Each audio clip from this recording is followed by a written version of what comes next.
नमस्कार दोस्तों। आज हम आपके लिए लेकर आए हैं क्राइम स्टोरी, अश्लील सीडी, अपहरण और साजिश का खुलासा। जी हाँ, आपने सही समझा। ये है मामला राजस्थान का। राजस्थान की सियासत में भूचाल लाने वाली एक ऐसी कहानी जिसकी वजह से सरकार को विदेशी एजेंसी की मदद लेनी पड़ी। मंत्री, विधायक और खूंखार सुपारी किलर सबको जेल जाना पड़ा। इस कहानी में अश्लीलता, अपहरण और हत्या, साजिश, सियासत और अश्लील सीडी से जुड़े हुए पूरा तमाशा है। जिस कहानी का नाम है भांवरी देवी हत्याकांड। 1 सितंबर 2011 को जोधपुर के पास बिलाड़ा क्षेत्र में एक महिला लापता हो गई। वो ना तो कोई बड़ी नेता थी, ना ही कोई बड़ी अधिकारी और ना ही वीआईपी।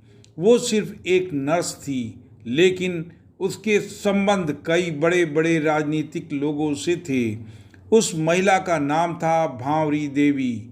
उसके गायब होने के बाद उसके पति अमरचंद नट ने आरोप लगाया कि मदेड़ा के आदेश पर उसके सहयोगी ने उसका अपहरण किया है, कर उसकी हत्या कर दी है। जिस मदेड़ा नाम के शख्स पे आरोप लगा वो कोई आम आदमी नहीं था, बल्कि वो उस वक्त के कांग्रेस के कद्दावर नेता थे। तत्कालीन गहलोत सरकार में जल संसाधन मंत्री थे, महिपाल मदेरणा। अब जाहिर सी बात है, किसी केस में उस राज्य के मंत्री का नाम आएगा तो वह हाई प्रोफाइल केस बन जाएगा। अब भांवरी देवी के गायब होने के बाद ऐसा बना कि इसकी जांच का जिम्मा सेंट्रल ब्यूरो ऑफ इन्वेस्टिगेशन यानी सीबीआई को सौंप दी गई। इसके बाद जब सीबीआई ने मामले की जांच पड़ताल की तो राजस्थान समेत पूरे देश की राजनीति में भूचाल आ गया, क्योंकि राजस्थान के दो बड़े नेता और मंत्री कांग्रेस के समेत ने कुल 17 आरोपियों की गिरफ्तारी की गई। 36 साल की भांवरी देवी का ताल्लुक राजस्थान के नट बिरादरी से था। यहाँ पर जाति बताना इसलिए जरूरी था क्योंकि आगे की कहानी में आप इसका कारण भी समझ जाएंगे। भांवरी शादीशुदा थी। वह राजस्थान के जोधपुर में बेलाड़ा के जालीवाड़ा गांव में के एक सब सेंटर में सहायक नर्स यानी एएनएम का काम करती थी। 2003 में उसकी ये नौकरी लगी थी। काम के दौरान वह अक्सर ही गायब रहती थी। उसके बाद उसके ऊपर के अधिकारियों ने उससे शिकायत की। जांच के बाद अधिकारियों ने उसे सस्पेंड कर दिया। अब बस यहीं से भांवरी देवी का जीवन अलग ट्रैक पर चला गया, या यूं कहें कि यू टर्न ले लेता है। भांवरी नर्स तो थी, लेकिन वह मॉडलिंग, राजस्थानी गानों के एल्बम में भी काम किया करती थी, क्योंकि वो इन्हीं एल्बम मॉडलिंग के जरिए राजस्थानी फिल्मों की हीरोइन बनने का सपना देखती थी। लिहाजा अपने इस ख्वाब को पूरा करने के लिए वह कुछ भी कर सकती थी। शायद यही वजह थी कि वह ड्यूटी पर कम ध्यान दिया करती थी। लिहाजा गांव वालों की शिकायत पर भांवरी देवी को नौकरी से सस्पेंड कर दिया गया। भांवरी एक गरीब परिवार से थी। उस पर परिवार चलाने की जिम्मेदारी थी, क्योंकि उसका पति शराबी था। अब भांवरी देवी की नौकरी जा चुकी थी। दूसरी ओर एल्बम का काम करने की वजह से उसकी खूबसूरती के चर्चे भी जोधपुर में खूब होने लगे थे। इसी दौरान वो अपनी एएनएम की नौकरी बचाने के लिए इलाके के विधायक मलखान सिंह के पास जाती है। तब विधायक मलखान सिंह उसे तत्कालीन जल संसाधन मंत्री महिपाल मदेरणा के पास ले जाते हैं। अब मंत्री की सिफारिश पर कलेक्टर साहब ने भांवरी देवी का निलंबन रद्द कर दिया। साथ ही उसकी नई पोस्टिंग उसके घर के नज़दीक जालीवाड़ा के एक सरकारी अस्पताल में कर दिया। यही मुलाकात भांवरी की जिंदगी बदल देती है। अब भांवरी का अक्सर आना जाना उन नेताओं के पास होने लगता है जो कभी कभार वो पेपरों में उनके नाम पढ़ती थी। वो कहते हैं ना, अगर स्त्री चरित्रहीन होती है तो बलात्कार पुरुषों के होते हैं। नेताओं और नौकरशाहों के संपर्क में आने के बाद वह समझ चुकी थी कि इस सफ़ेद कपड़े और टाई कोट पहनकर बड़े बड़े एसी रूम में बैठने वाले सभी लोगों का चरित्र उतना अच्छा नहीं होता। भावरी को राजनेता के नौकरशाहों के बीच सेक्स अपील की शक्ति का एहसास जल्द ही हो गया था। अब उसने इसका फ़ायदा उठाना शुरू कर दिया और खुद के साथ दूसरों की पोस्टिंग और सिफारिशों के खूब पैसे बटोरे और नेताओं से शारीरिक संबंध भी बनाने लगी।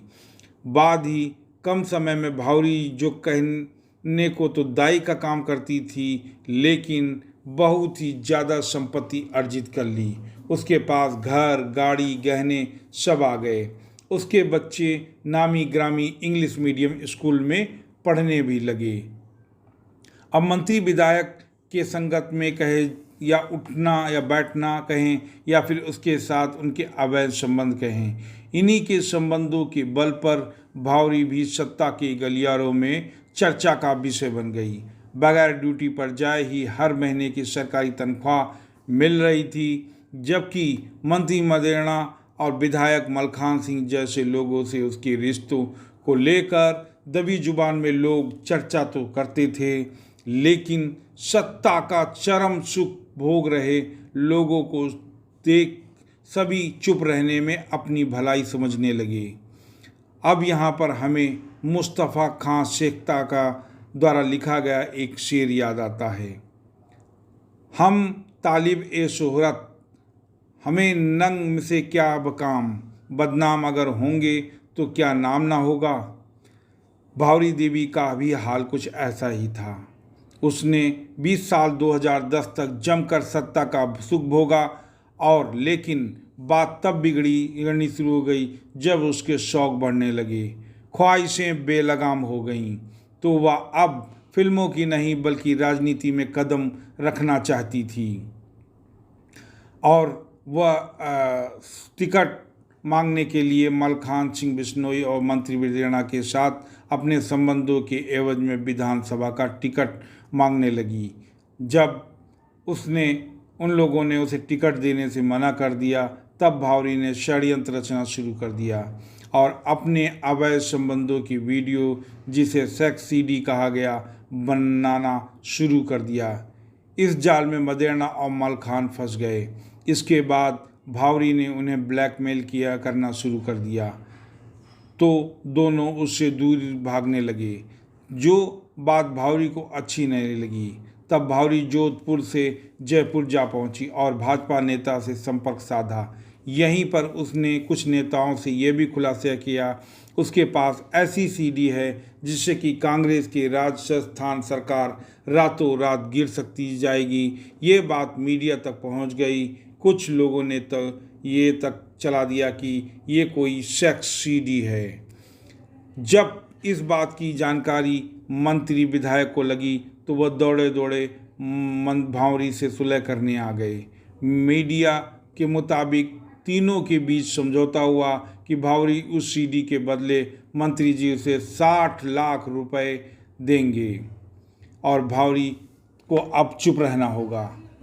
यहाँ तक एक कैरेक्टर की एंट्री होती है। उसका नाम था सोहन लाल। सोहन लाल वह शख्स था जिसने अगस्त 2011 को अपनी कार बेची थी। उसी का बकाया 4 लाख रुपए देने के लिए 1 सितंबर को सोहन लाल भावरी को फ़ोन कर अपने घर बुलाता है।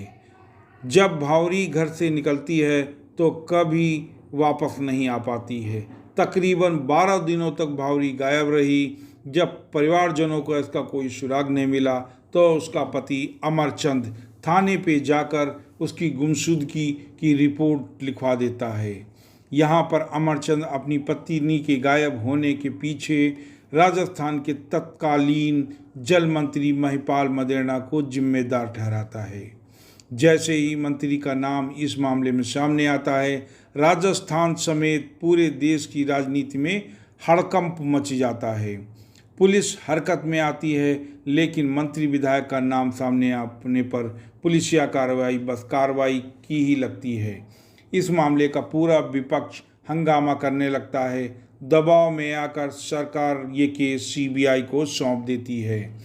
अब जब सीबीआई इस केस में दिलचस्पी दिखाती है तो वह सबसे पहले ये जानने की कोशिश करती है आखिर एक गांव के सरकारी अस्पताल में नर्स का काम करने वाली भावरी कौन है, जिसे लेकर मंत्री विधायक तक लपेटे में आ रहे हैं। तब परत दर परत राज खुलते जाते हैं और सच्चाई सामने आती जाती है। केस की छानबीन के दौरान सीबीआई को ये पता चलता है कि इस केस की एक सीडी की भूमिका है, क्योंकि सीडी की कहानी तो भावरी देवी ने ही कुछ विपक्षी नेताओं से कही थी। सीबीआई की जांच थोड़ी धीरे चलती जरूर है, लेकिन सीबीआई मंजिल तक जरूर पहुंच जाती है। अब तक सितंबर को भावरी बस बिलाड़ा गई। वहां भावरी को राजू नाम के एक शख्स से पैसा मिलना था। ये राजू कोई और नहीं बल्कि राजस्थान का कुख्यात अपराधी शहाबुद्दीन था, जो एक बेलोरो में अपने साथियों के साथ भावरी का इंतजार कर रहा था। पैसे की लालच में भावरी उन सबके जाल में फंस जाती है। राजू सबसे पहले भावरी से वो सीडी लेता है और गाड़ी में इत्मीनान से बैठ पूरे 52 मिनट की फिल्म देखता है। इसके बाद भावरी जब पैसे मांगती तो आनाकानी करने लगता है। तभी भावरी को शक हो जाता है। वह जोर जोर से चिल्लाने लगती है। भावरी को चिल्लाता देख गाड़ी में बैठे 3 लोगों ने उसका मुंह सीट के नीचे में दबाकर मार डाला। उसके बाद भावरी की लाश को जलौड़ के जंगल में लोहावट नहर पुलिया पर ले गए और उसे जला दिया। जहां भावरी की लाश जलाई गई थी वहां सीबीआई वहां पहुंची और अधजली हड्डियों के टुकड़े को इकट्ठा किया। CFSL रिपोर्ट यानी सेंट्रल फॉरेंसिक साइंस लेबोरेटरी में जांच करवाए गए। जब CFSL ने कहा कि जब वह जली हड्डियों में डीएनए नहीं निकल सकता है। ऐसे में CFSL का FBI और CBI का इंटरपोल से कॉन्ट्रैक्ट होने के कारण सैंपल को अमेरिका भेजा गया। इन हड्डियों की जांच अमेरिका एजेंसी FBI के सहयोग से कराई गई। भावरी के 2 बच्चों से डीएनए से मिलान कर FBI को फॉरेंसिक एक्सपर्ट RB कार ने बताया कि हड्डियां भावरी की हैं। यह मामला और साफ हो गया। सीबीआई ने एक फ़ोन रिकॉर्डिंग और कुछ सीडी भी बरामद की, जिसके तहत सीबीआई ने मंत्री मदेरणा, पूर्व विधायक मलखान समेत 17 लोगों की गिरफ्तारी की। सीबीआई ने खुलासा किया कि भावरी की कत्ल की पहली कड़ी विधायक मलखान सिंह और दूसरी कड़ी पूर्व कैबिनेट मंत्री महिपाल मदेरणा थे, क्योंकि भावरी सीडी के जरिए महिपाल मदेरणा को ब्लैकमेल कर रही थी। उस सीडी में मंत्री आपत्तिजनक हालत में भावरी देवी के साथ था। वहीं इस केस में सबसे अहम कड़ी रही इंदिरा बिश्नोई, जो पूर्व विधायक मलखान सिंह की बहन थी। 16 गिरफ्तारी होने से पहले हो गई थी, लेकिन मलखान फरार हो गया था, जिसे साल 2017 में मध्य प्रदेश से गिरफ्तार किया गया। इस केस में यह भी खुलासा हुआ कि भावरी का अपहरण और हत्या की साजिश में मलखान मदेरणा शामिल था, लेकिन मदेरणा के साथ सेक्स टेप बनवाने में भावरी का साथ दिया था इंदिरा बिश्नोई ने। इंदिरा का मकसद था वो मदेरणा को सेक्स टेप बनवाकर उसे पद से हटाकर अपने भाई मलखान को बैठाए।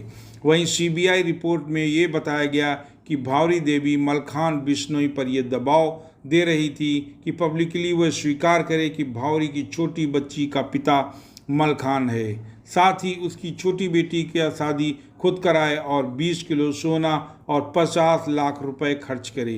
हालांकि पूरा मामला अभी कोर्ट में है, कोई फैसला अभी तक नहीं सुनाया गया है।